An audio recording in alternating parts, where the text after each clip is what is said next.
Pour l'exercice 54, on nous dit déterminer la forme algébrique des nombres complexes suivants. On commence par rappeler que la forme algébrique des nombres complexes Z, c'est A plus IB où A et B sont deux réels. Et on rappelle que le conjugué des nombres complexes Z, que l'on note Z bar, c'est A moins IB. On passe de plus B à moins B pour avoir le moins IB. C'est-à-dire qu'on prend l'opposé de la partie imaginaire. On va utiliser le fait qu'un nombre complexe multiplié par son conjugué donne sa partie réelle A au carré plus sa partie imaginaire B au carré. En effet, quand on a A plus IB qui multiplie A moins IB, on reconnaît la troisième identité remarquable qui donne le A au carré moins le IB au carré. Et en utilisant que I carré c'est moins 1, ici ce I avec le carré va donner un moins 1 qui avec ce moins nous donne ce plus. Et le B récupère un carré, c'est que nous donne B carré. Donc soit on peut directement dire que quand on multiplie le nombre complexe par son conjugué, ça donne sa partie réelle au carré plus sa partie imaginaire au carré.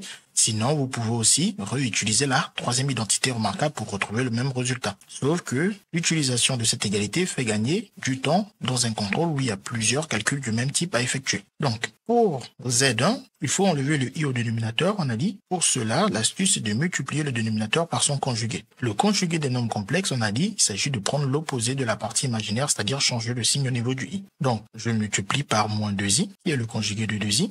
Et si je multiplie le dénominateur par un nombre, il faut multiplier aussi le numérateur par ce même nombre. Au numérateur, 1 fois quelque chose, redonne ce quelque chose. Et au dénominateur, on a 2 fois 2, 4. I fois I, moins 1. Mais on avait aussi un moins qui nous disait que moins 2 fois 2 donne moins 4. Donc au final, au dénominateur, on a 4. Et au numérateur, on a moins 2i. Puis 2 sur 4, on simplifie. En bas, c'est 2 fois 2, simplifié avec le 2 du haut. On obtient alors un 2 en bas. Et comme il n'y a plus rien, ce n'est pas 0 qui reste, c'est un 1. Ça nous fait moins 1 demi de I. Pour Z2, on va faire la même chose. On va multiplier le numérateur et le dénominateur par le conjugué du dénominateur, qui s'obtient en changeant le coefficient plus 3 de I par moins 3. Et on n'oublie surtout pas les parenthèses. Au numérateur, comme on a 1 fois quelque chose, redonne ce quelque chose. Et au dénominateur, pour aller plus vite, il faut vraiment reconnaître la troisième identité remarquable. Si on ne veut pas directement appliquer cette formule, on commence par dire que ça fait donc 2 au carré moins 3i au carré d'après la troisième identité remarquable. Et ensuite, on sait que le I carré donne moins 1 avec ce moins. Il va nous rester plus 3 au carré, c'est-à-dire ce qu'on avait écrit ici. Et puis, on n'a plus qu'à calculer. 2 au carré, c'est 4. 3 au carré, c'est 9. Donc, ça fait 4 plus 9, qui nous fait 13. Et ensuite, on distribue la division par 13 à chacun des termes du numérateur, ce qui nous fait 2 sur 13 moins 3 sur 13. Ensuite, pour Z3, on refait la même chose. On multiplie le numérateur et le dénominateur par le conjugué du dénominateur, qui s'obtient, remplaçant moins 2 par plus 2. Et on n'oublie surtout pas les parenthèses. Et ensuite, 1 fois quelque chose, redonne ce quelque chose. Et au dénominateur, c'est toujours la troisième identité remarquable qu'on aura systématiquement lorsqu'on multiplie par le conjugué au dénominateur, ce qui nous donne 5 au carré, moins 2i au carré. Et comme i carré vaut moins 1 avec ce moins, ça nous fait plus 2 puissance 2. Et 5 puissance 2, on sait que c'est 25. 2 puissance 2, c'est 4. Ça fait donc 25 plus 4, qui nous donne 29. Puis, on n'a plus qu'à distribuer la division par 29 à chacun des termes au numérateur, ce qui nous donne cette forme algébrique 5 sur 29 plus 2 sur 29i. Ensuite, pour Z4, on peut bien évidemment multiplier au numérateur et au dénominateur par le conjugué du dénominateur en changeant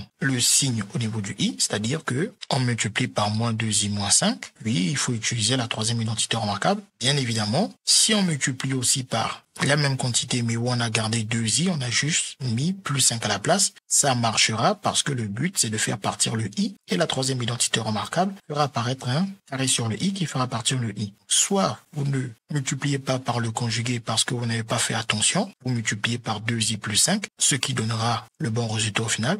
Ou soit vous avez bien remarqué que le conjugué, il faut changer le signe au niveau du i pour dire que c'est moins 2i. Et après, ici, l'inconvénient, c'est peut-être que vous avez du mal à voir que c'est bel et bien la troisième identité remarquable parce qu'on a bien a moins b ici. Et là, on voit que ce n'est pas le même nombre, donc on ne voit pas bien comment c'est lié. En réalité, il faudrait par exemple prendre le a comme étant le moins 5, comme ça on a moins 5 pour le a. Et là, on prendrait b pour 2i, comme ça on a moins b pour moins 2i. Ce qui paraît effectivement plus compliqué que de juste multiplier par 2i plus 5. Sauf si vous vous dites que nous, on sait que quand on multiplie un nombre complexe par son conjugué, on obtiendra sa partie réelle au carré plus sa partie imaginaire au carré. Donc la partie réelle étant moins 5, on mettrait directement moins 5 au carré. Et la partie imaginaire étant 2, on mettrait directement 2 au carré. Ce qui nous éviterait le tracas de nous poser la question de comment appliquer la troisième identité remarquable. Et au numérateur 1 fois quelque chose, redonne ce quelque chose. Et ensuite on effectue les calculs moins 5 puissance 2, ça fait moins 5 fois moins 5, c'est-à-dire 25, plus 2 puissance 2, c'est-à-dire 2 fois 2, 4, 25 plus 4, ça nous fait 29 au dénominateur. Et au numérateur, on n'a plus qu'à séparer la division par 29 en distribuant à chacun des termes du numérateur. Et on peut même en profiter pour ordonner. On peut commencer par le terme qui n'a pas le i, à savoir le moins 5, pour dire que ça fait moins 5 sur 29. Finir ensuite avec le terme qui a i, pour dire que ça nous fait moins 2 sur 29i. On obtient ainsi la forme algébrique du Z4. CQFD, ce qu'il fallait découvrir.